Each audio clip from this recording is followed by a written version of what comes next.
Bonjour et bienvenue à tous les trekkers et trekkies de toutes sortes sur la base stellaire du Cadran Pop. Je suis le commandeur Guigui et je suis bien content de vous accueillir dans ce nouveau podcast dédié à Star Trek. Podcast écoutable dans toute la galaxie et relayé par superpouvoir.com. Donc ici nous allons avoir un podcast en format court qui sera dédié à l'annonce qui a été faite concernant la nouvelle série Star Trek Strange New Worlds. Et pour en parler bien sûr je ne serai pas tout seul. Capitaine, donc vous êtes combien là ? 3 personnes à téléporter. Ok, je m'en occupe.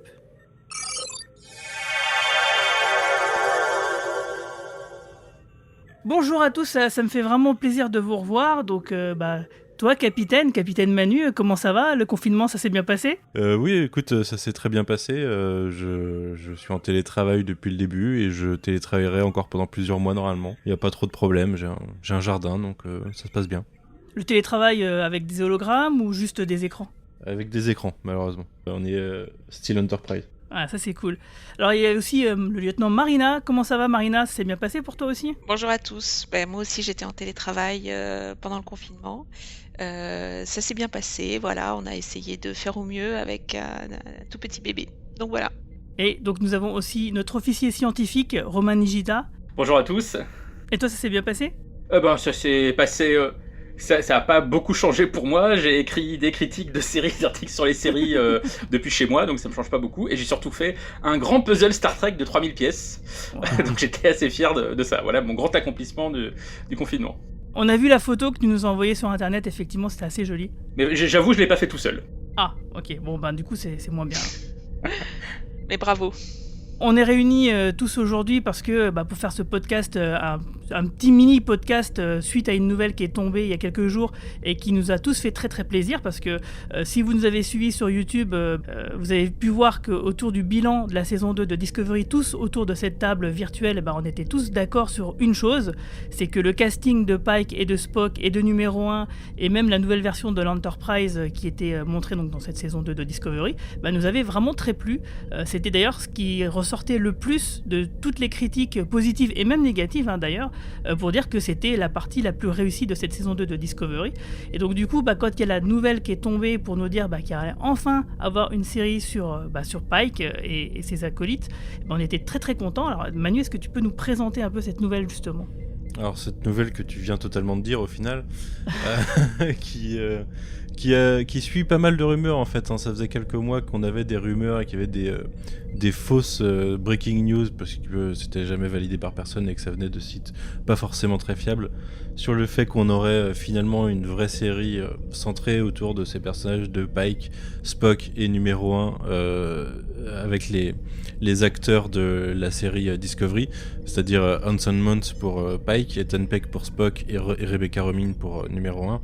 Finalement, je crois que c'est jeudi ou vendredi dernier que la news est tombée qu'on aurait bien cette série en mode on vous a entendu, on a entendu ce que les fans voulaient et vous allez la voir.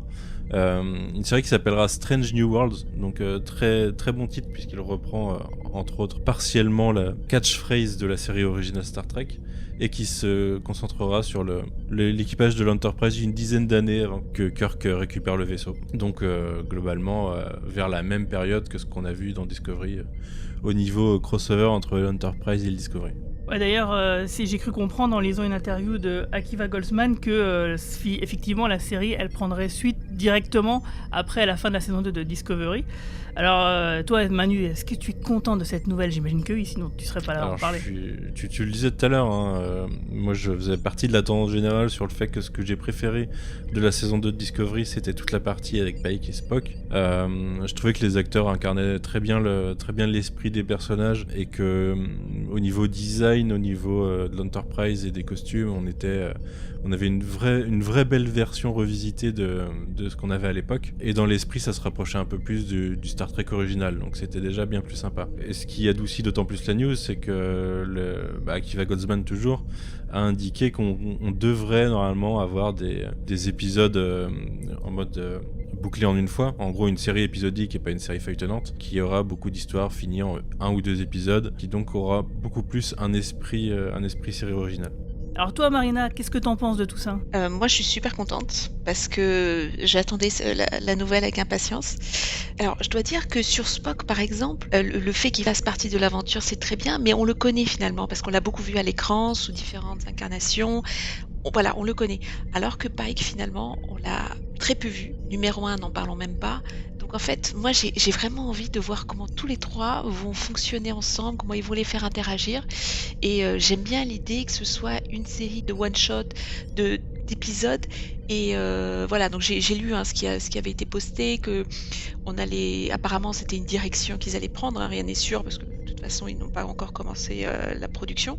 Mais j'ai lu quelque chose d'intéressant, qu'en fait, dans The City on the Edge of Forever, quand Kirk perd Edith Keller, et ben dans l'épisode suivant, il n'est pas affecté.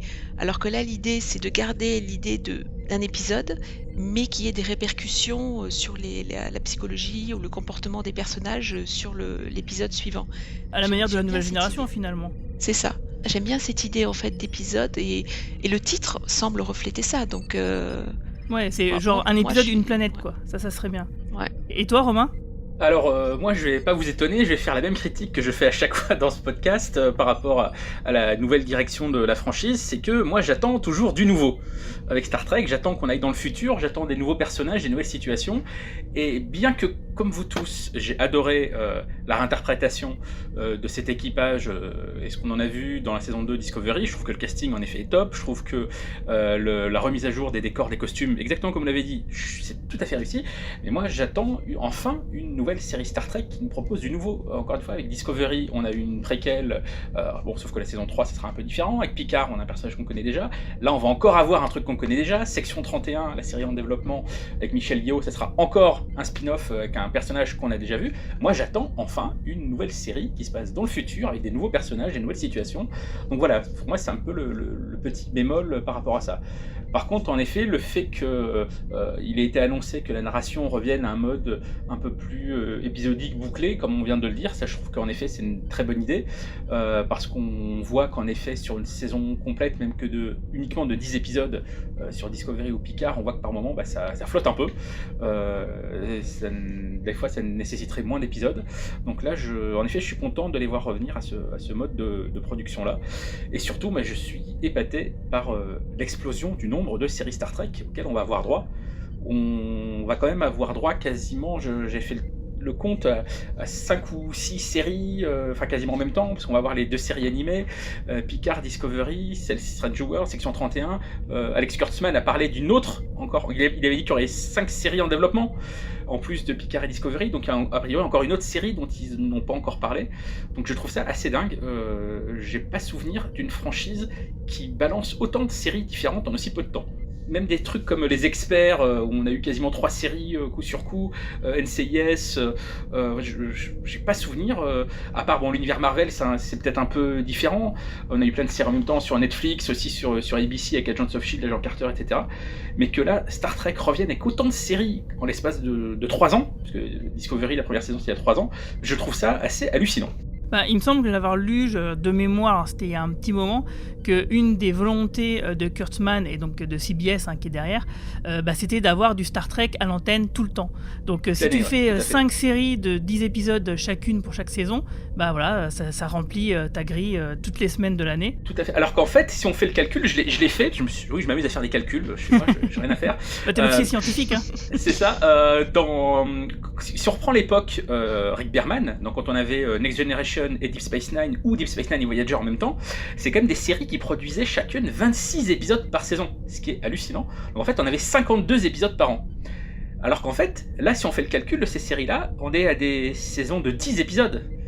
Discovery, c'est 13. World, etc. 10 ou 13, ouais. Picard, c'était 10. Donc finalement... Discovery, c'est même plus 15-16. Mais... Ah oui, t'as raison, c'est vrai. Ouais, c'est vrai. Mais du coup, on a plus de séries, mais on n'a pas forcément plus d'épisodes au total sur l'année. Ça va être intéressant de voir comment tout ça s'articule, en tout cas. Et pour rebondir sur le format épisodique, et sur le fait que, par exemple, sur Picard, c'était un fil rouge et que de temps en temps, on se faisait un peu chier, ce qui est important, c'est qu'un format épisodique, ça n'empêche pas d'avoir un fil rouge. Et des séries comme Doctor Who à l'époque, Russell T. Davies le faisait très bien avec un fil rouge qui se dévoilait pas forcément tout de suite et qui grossissait au fil de la saison et finissait sur un épisode ou un double épisode assez explosif. Ça n'empêche pas du tout d'avoir ce genre de fil rouge sur la saison tout en ayant des formats complètement épisodiques à côté.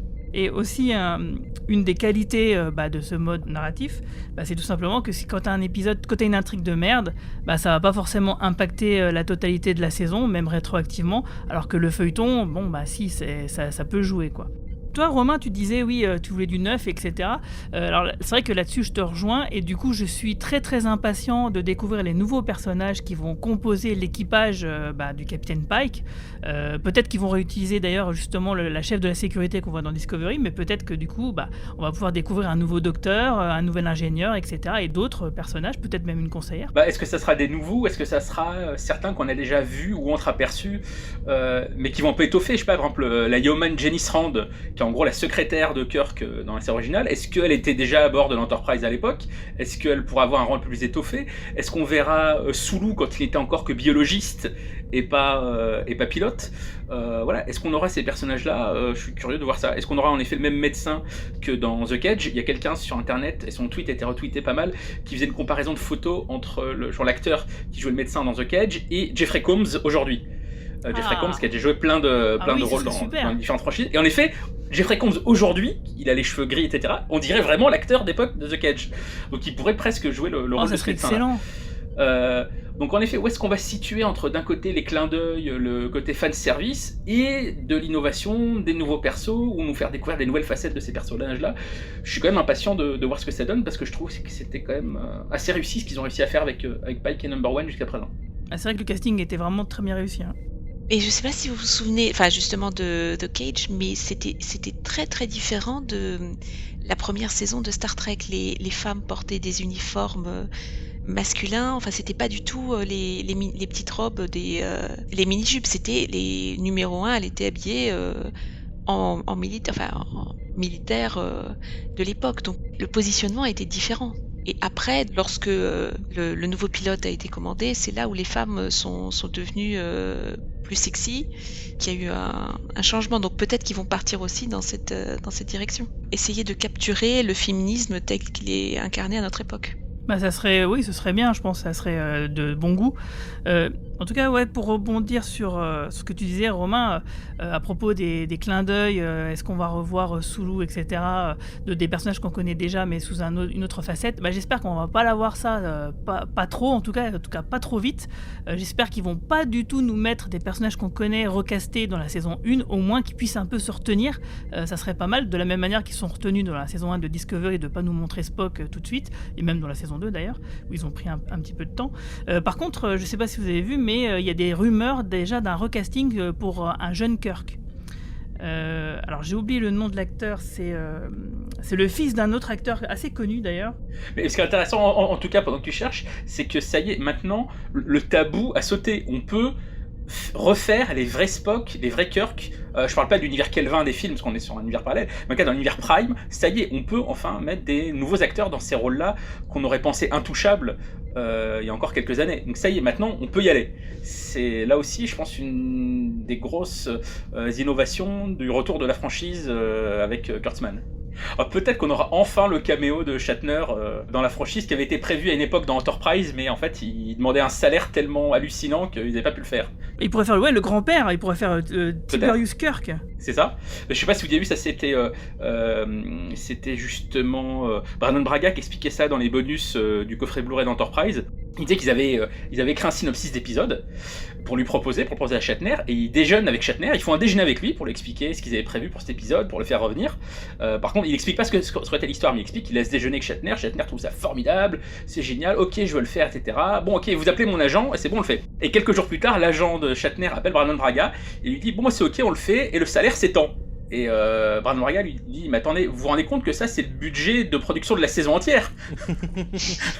Donc non.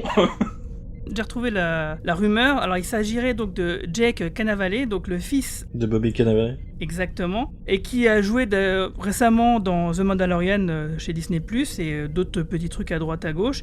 Alors bon, je connais absolument pas cet acteur, mais par contre physiquement, ça me rebute un peu parce que je trouve qu'il Enfin, il est éloigné de ce que j'imagine être du personnage, mais en même temps, Ethan Peck, c'était un peu pareil. Et puis finalement, il a relevé le défi haut la main, donc pourquoi pas. Hein. Bon, en tout cas, ouais, ça me fait un peu peur quand même, cette rumeur de déjà parler de Kirk maintenant, alors que voilà, la saison 1 de cette nouvelle série n'est même pas encore lancée. Ouais, moi ça me paraît une rumeur fumeuse, hein, à mon avis, faut pas y prêter trop d'attention. Mais... Ouais, bah, j'espère que tu as raison. Je vois pas l'intérêt de repartir sur Kirk, alors qu'on est 10 ans avant, qu'il a rien à voir avec l'histoire pour l'instant, quoi. C'est clair, et surtout que de mémoire, il me semble que Kirk et Pike ils se sont quasiment croisés, quoi. Ils sont pas des super potes, ils se connaissent pas ultra bien, quoi. Donc ils se sont vus de loin et leur point commun c'est surtout Spock et l'Enterprise. Captain, incoming message. Salut à tous les copains du Cadran Pop, je suis vraiment désolé de ne pas avoir pu me joindre à vous. J'ai un petit tribble qui a rejoint mon vaisseau personnel et de ce fait j'ai un petit peu moins de temps ces temps-ci. Du coup j'ai pas pu me joindre à vous. Toutefois je tenais à réagir à l'annonce de Star Trek Strange New Worlds, l'annonce toute récente de la série qu'on espérait depuis longtemps, vu le succès qu'avait eu l'équipage du Capitaine Pike dans les nouvelles saisons de Star Trek Discovery. On espérait tous un spin-off, ça avait été très demandé par les fans, un spin-off de la série avec ces personnages, pas nouveaux d'ailleurs, ces anciens personnages.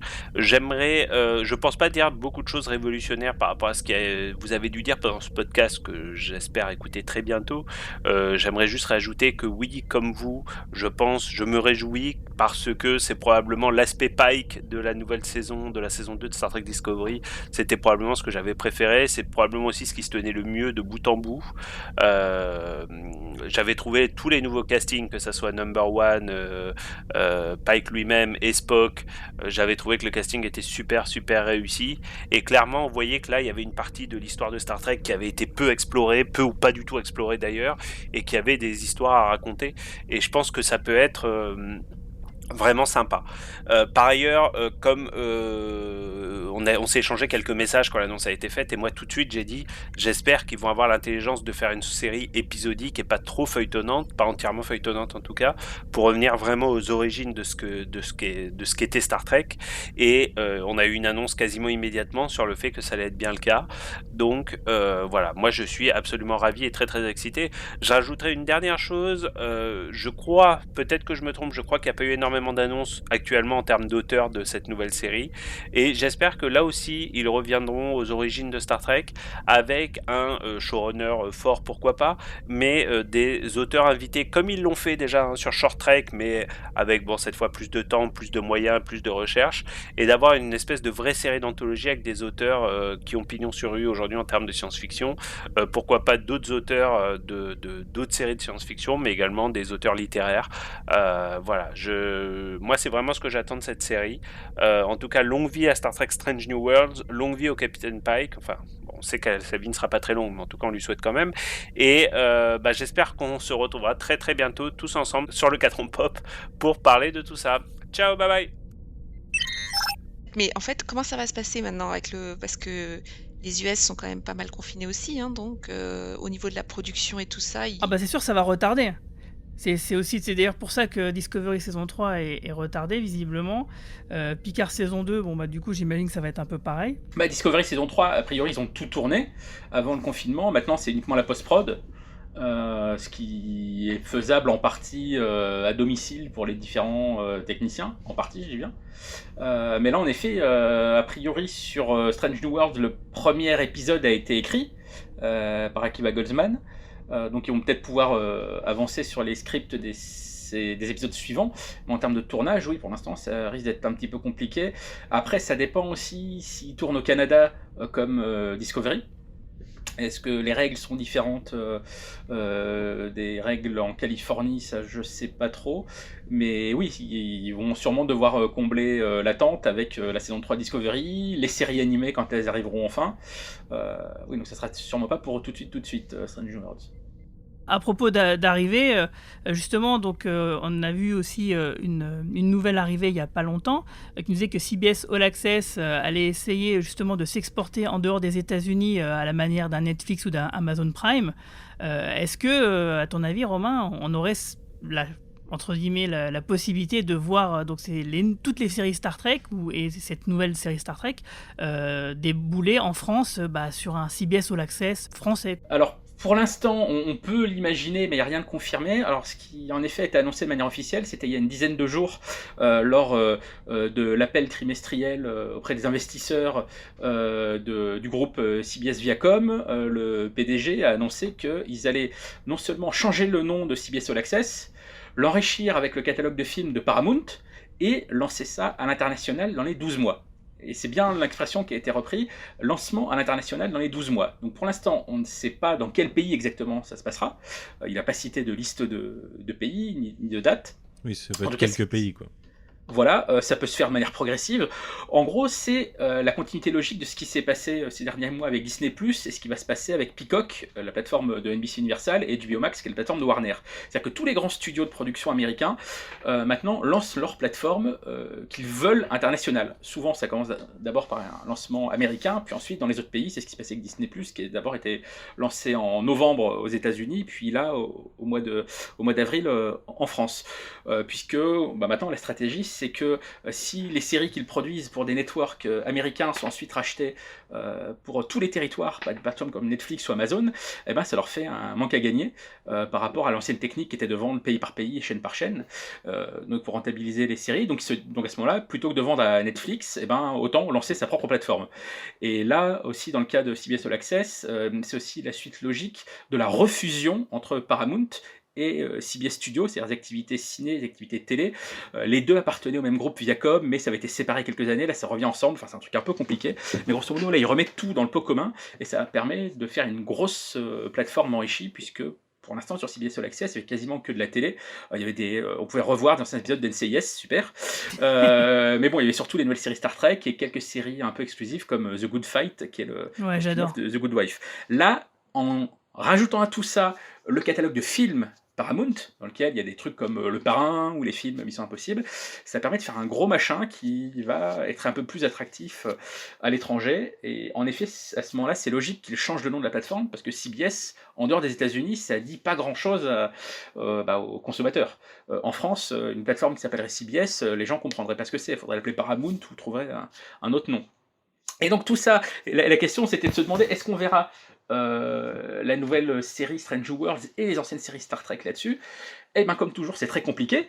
C'est exactement comme le problème, par exemple, de Friends qui était sur Netflix et HBO Max le récupère aux États-Unis, mais en France c'est toujours sur Netflix parce que les contrats étaient quand même pays par pays.